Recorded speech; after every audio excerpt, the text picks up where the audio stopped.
BRS అధ్యక్షుడు కేసీఆర్ అధ్యక్షతన ఫిబ్రవరి 19వ తేదీన బీఆర్ఎస్ పార్టీ విస్తృత స్థాయి కార్యవర్గ సమావేశం జరగనుంది. తెలంగాణ భవన్లో జరగనున్న ఈ సమావేశానికి బీఆర్ఎస్ పార్టీ రాష్ట్ర కార్యవర్గం, జిల్లా పార్టీ అధ్యక్షులు, ప్రస్తుత మాజీ ఎంపీలు, శాసనమండలి సభ్యులు, శాసనసభ్యులు, కార్పొరేషన్ చైర్మన్లు, జిల్లా పరిషత్ చైర్మన్లు, డీసీసీబీ, డీసీఎంఎస్ అధ్యక్షులు, ఇక నియోజకవర్గ ఇన్ఛార్జీలు కూడా హాజరు కానున్నారు. రాష్ట్రంలోని కాంగ్రెస్ ప్రభుత్వం విధానాలు, ప్రభుత్వ వైఫల్యాల మీద ప్రధానంగా చర్చించనున్నారు. ప్రభుత్వాన్ని ఎండగట్టేందుకు బీఆర్ఎస్ శ్రేణులు చేపట్టవలసిన కార్యాచరణపై సమగ్రంగా చర్చించనున్నారు. పార్టీ నాయకత్వం, కార్యకర్తలు, శ్రేణులు అనుసరించాల్సిన వ్యూహాలు, విధి విధానాలపై సమీక్ష సమావేశంలో కేసీఆర్ దిశానిర్దేశం చేయనున్నారు. అలాగే బీఆర్ఎస్ పార్టీ ఆవిర్భవించి 25 ఏళ్లు కావస్తున్న నేపథ్యంలో పార్టీ సిల్వర్ జూబ్లీ వేడుకల నిర్వహణపై చర్చించనున్నారు. బీఆర్ఎస్ సభ్యత్వ నమోదు, పార్టీ నిర్మాణం తదితర నిర్మాణాత్మక అంశాలపై విస్తృత స్థాయిలో చర్చ జరగనుంది. రైట్కి ఇదే అంశంపై మరిన్ని వివరాలు మా ప్రతినిధి చందు అందిస్తారు. చందు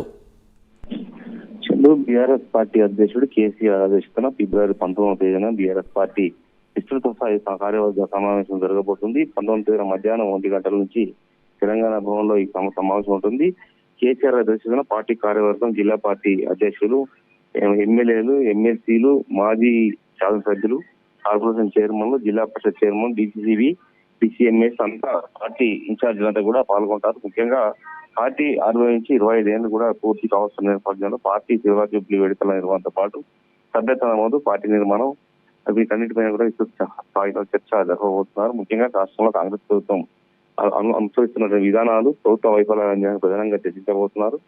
ముఖ్యంగా ప్రభుత్వ వైఫల్యాలను ఎండగట్టేందుకు తగిన కార్యాచరణను కూడా బీఆర్ఎస్ పార్టీ అధినేత సిద్ధం చేయబోతున్నట్టు తెలుస్తుంది. ముఖ్యంగా పార్టీ నాయకత్వానికి వ్యూహాలను కూడా రచించబోతున్నారు. మొత్తంగా చూసినట్లయితే గత ఏడాది కాలంగా కాంగ్రెస్ పార్టీ అధికారంలోకి వచ్చిన తర్వాత రుణమాఫీ, రైతు బంధు ఇవ్వలేదు అనేటువంటి అంశాన్ని ప్రజల్లో విస్తృతంగా బీఆర్ఎస్ పార్టీ తీసుకెళ్తుంది. ఇప్పటికే రైతు ధర్నాలు నిర్వహిస్తుంది. ఇప్పటికే షాబాద్ కావచ్చు, కోర్కి కొడంగల్లో, నల్గొండ వేదికగా రైతు ధర్నాలను కూడా నిర్వహించారు. నెక్స్ట్ కలవకుర్తిలో కూడా రైతు ధర్నా నిర్వహించబోతాం. ఇలా వరుసగా ఏదో కార్యక్రమం తీసుకుని ప్రజలకు వెళ్లాలని కూడా బీఆర్ఎస్ పార్టీ భావిస్తోంది. అందులో భాగంగానే కేసీఆర్ కూడా ఈ యొక్క సమావేశం హాజరై భవిష్యత్ కార్యాచరణ కూడా రూపొందించబోతున్నారు. ప్రధానంగా ఇటీవల పామావతి వేదికగా పార్టీ నేతలను త్వరగా ఆయన కలుపుతున్నారు. ముఖ్యంగా పార్టీ నేతలకు భరోసానిస్తున్నారు. ముఖ్యంగా పార్టీ మారిన నియోజకవర్గాల్లో ఉన్నటువంటి కార్యకర్తలను పిలిపించుకుంటున్నారు. వాళ్ళకి భరోసా ఇచ్చే ప్రయత్నం చేస్తున్నారు. ఇటీవల తాడికొండ రాజయ్య శ్రీశంకరపూర్ మాజీ ఎమ్మెల్యే కలిసిన నేపథ్యంలోనూ ఆయన అవే కామెంట్స్ చేశారు. ముఖ్యంగా ఖచ్చితంగా ఉప ఎన్నికలు వస్తాయి కాబట్టి సిద్ధంగా ఉండాలి, మనం ఖచ్చితంగా గెలవబోతున్నాం అనే సంకేతాలను కూడా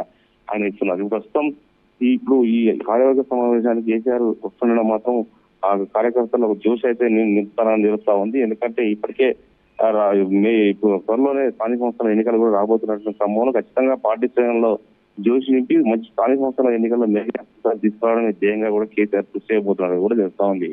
Chandu. Right, thank you Chandu.